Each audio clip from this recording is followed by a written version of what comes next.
चलिए अगला सवाल लेते हैं। अगले दर्शक हैं विशाल नागपुर से। विशाल, पूछिए अपना सवाल।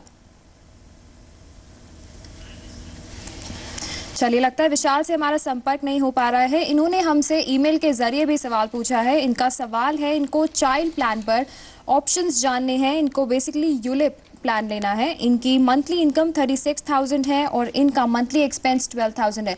प्लस साथ ही इन्होंने होम लोन भी लिया हुआ है जिसकी ईएमआई जाती है अराउंड 15,000। हर्ष जी, इनको चाइल्ड प्लान के क्या ऑप्शन सजेस्ट करेंगे आप? सबसे पहले चाइल्ड प्लान लेने से पहले मेरे ख्याल से इनको सबसे पहले अपने इंश्योरेंस के बारे में सोचना चाहिए। इंश्योरेंस एडिक्वेट होना चाहिए। लोन की लाइबिलिटी है, ऑब्वियसली बच्चे के लिए सेव करना चाह रहे हैं। अगर उनको कुछ हो जाता है तो भविष्य सुरक्षित होना चाहिए।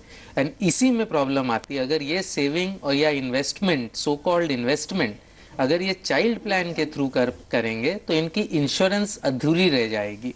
इसलिए इंश्योरेंस और इन्वेस्टमेंट इसको मिक्स ना करें। न अच्छा इंश्योरेंस मिलता है, न अच्छा इन्वेस्टमेंट मिलता है। सबसे पहले आप ऑनलाइन टर्म प्लान लीजिए। आपकी इनकम और लोन लाइबिलिटी को देखते हुए कम से कम 50 लाख रुपए का आपके पास जो है इंश्योरेंस होना चाहिए।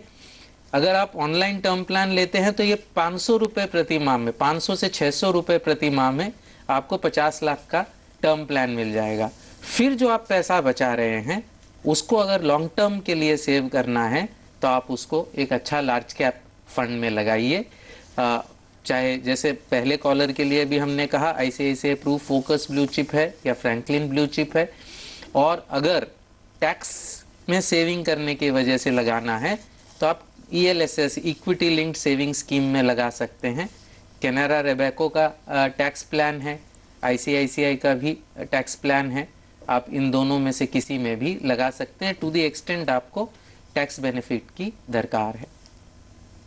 जी बिल्कुल हर्ष जी, जैसे कि आप एडवाइस कर रहे हैं इनको, ये सबसे पहले ज़रूरी है कि अपना बीमा कराएं और साथ ही ऑनलाइन टर्म प्लान लेने पर भी विचार कर सकते हैं। चलिए आगे बढ़ते हैं। हमारे अगले दर्शक हैं